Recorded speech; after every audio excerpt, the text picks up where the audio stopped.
going on, going thing.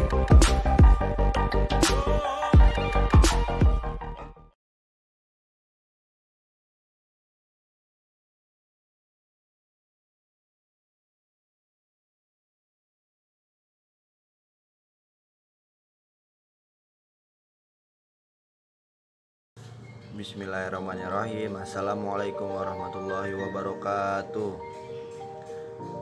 Di sini saya dari kelompok 4 yang beranggotakan Muhammad Fajri, Naufal Alwan, Ayu Wandira, dan Anindya Tribanowati. Kami akan menjelaskan tentang definisi hak dan kewajiban warga negara Indonesia. Yang pertama, definisi hak dan kewajiban warga negara Indonesia. Hak dan kewajiban warga negara sebagai warga negara Indonesia wajib diketahui oleh setiap masyarakat Indonesia. Pengetahuan tersebut sangat kekeliruan ketika hidup bermasyarakat. Untuk mengetahui mengenai hak dan kewajiban warga negara Indonesia, masyarakat bisa mencernanya dari pengertian hak dan kewajiban serta dalam hal kewarganegaraannya. Dalam Kamus Besar Bahasa Indonesia, kewajiban diartikan sebagai sesuatu yang harus dilakukan, dilaksanakan, atau suatu keharusan. Yang pertama, definisi kewajiban. Pengertian kewajiban yaitu sesuatu hal yang wajib dilakukan untuk mendapatkan wewenang atau hak kita. Dapat dikatakan bahwa kewajiban menjadi sesuatu yang harus dilakukan karena sudah mendapatkan wewenang atau hak. Sebenarnya antara hak dan kewajiban harus dapat berjalan seirama dan satu kesatuan yang berjalan bersama. Namun pada prakteknya, kewajiban harus dilakukan atau dilaksanakan terlebih dahulu ketika Anda mendapatkan hak yang sesuai di masa yang akan datang. Yang kedua, definisi kewajiban warga negara. Sebagai warga negara Indonesia, pengertian kewajiban warga negara yaitu wajib melaksanakan peran sebagai warga negara. Peran tersebut sesuai dengan kemampuan masing-masing agar kita memperoleh hak sebagai warga negara yang baik. Kewajiban sebagai warga negara mempunyai pengaruh yang besar terhadap berjalannya suatu negara dengan baik. Kewajiban sebagai warga negara adalah seluruh hal yang wajib dilakukan untuk mendapatkan hak dari negara yang ditinggali. Contoh dari kewajiban warga negara yaitu membela kesatuan dan kerukunan antar sesama. Definisi hak. Pengertian hak yaitu kuasa untuk melakukan atau menerima sesuatu yang memang semestinya diterima. Bisa dikatakan bahwa hak adalah hal yang selalu kita dapatkan, sedangkan orang lain tidak boleh merampasnya, entah secara paksa maupun tidak. Pengertian hak dalam Kamus Besar Bahasa Indonesia yaitu sebagai kebenaran, kepunyaan, milik, dan kuasa untuk membuat atau memperoleh sesuatu. Hak yang dimaksud di sini adalah tindakan yang legal dan sesuai dengan undang-undang yang berlaku. Definisi hak warga negara. Pengertian hak warga negara dapat dikatakan sebagai sesuatu yang seharusnya dimiliki oleh warga negara. Sifat dari hak warga negara yaitu mutlak dan terdapat kebebasan di dalamnya. Setiap warga negara wajib atau berhak memperoleh sesuatu sesuai dengan aturan undang-undang yang berlaku.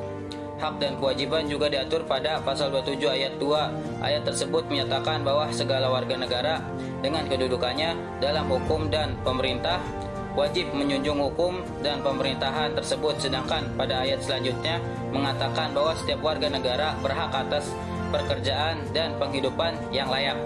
Hak dan kewajiban warga negara Indonesia menurut Undang-Undang 1945. Hak warga negara Indonesia, hak atas pekerjaan dan penghidupan yang layak.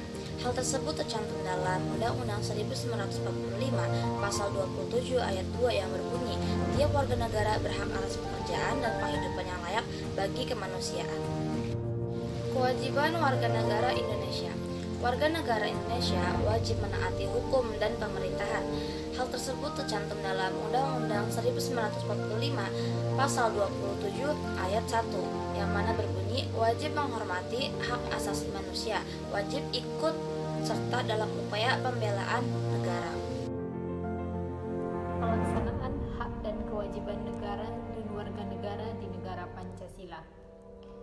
Dalam pelaksanaannya, hak asasi manusia di Indonesia mengalami pasang surut.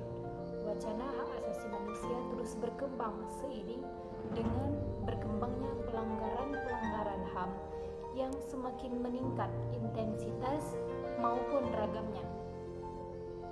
Pelanggaran itu dilakukan oleh negara maupun warga negara, baik di dalam negeri maupun di luar negeri.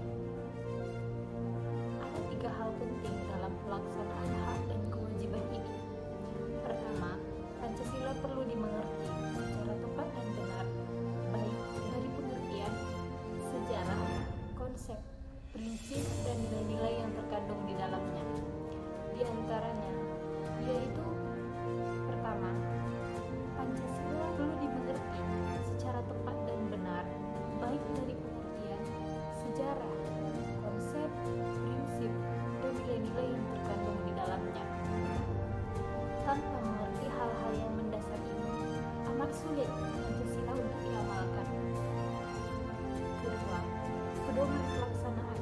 Semestinya kita tidak perlu malu mencontoh apa yang sudah dilakukan oleh pemerintah Orde Baru yang berusaha membuat pedoman, penghayatan, dan pengamalan Pancasila. Pedoman ini sangat diperlukan agar negara dan warga negara mengerti apa yang mesti dilakukan, apa tujuannya, dan bagaimana strategi mencapai tujuan tersebut. Ketiga, perlunya lembaga yang bertugas mengawal pelaksanaan Pancasila. Lembaga ini bertugas antara lain memfasilitasi aktivitas-aktivitas yang bertujuan untuk mensosialisasikan Pancasila, membuka ruang-ruang dialog agar tumbuh kesadaran berpancasila, baik di kalangan elit, politik, pers, anggota, legislatif, eksekutif, yudikatif, dan masyarakat luas. Yang tak kalah penting adalah ikut memberi masukan kepada lembaga-lembaga negara dalam melaksanakan tugas dan membuat kebijakan, serta ikut mengevaluasi setiap kebijakan yang dilakukan agar terjamin tidak bertentangan dengan Pancasila. Assalamualaikum warahmatullahi wabarakatuh. Pertanyaan dari saudara Zahra 113.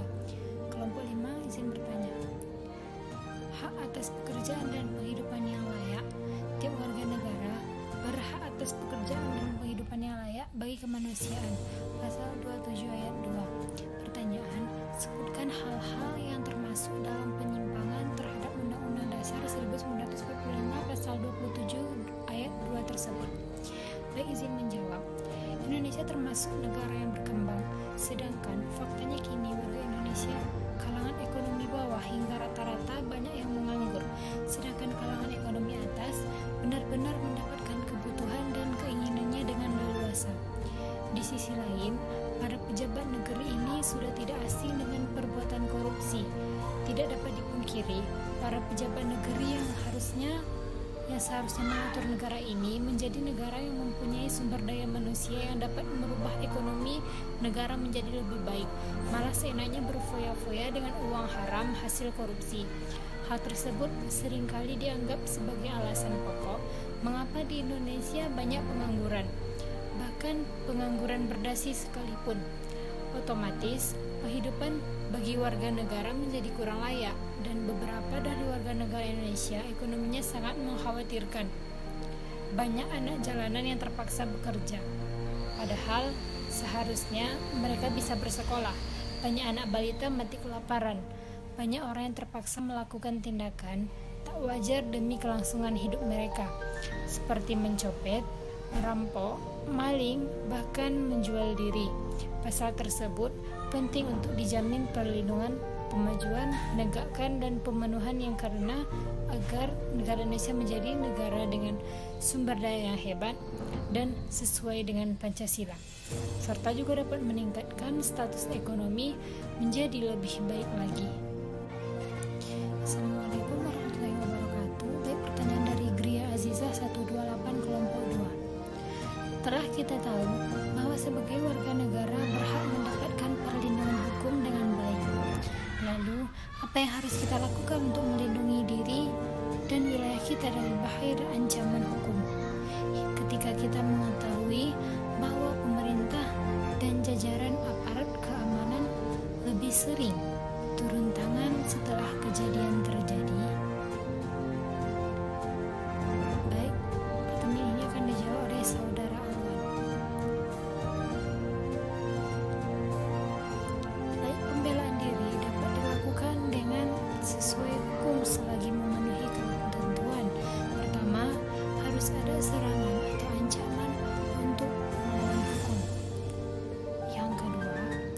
harus ada jalan lain untuk menghalukan serangan atau ancaman serangan pada saat itu.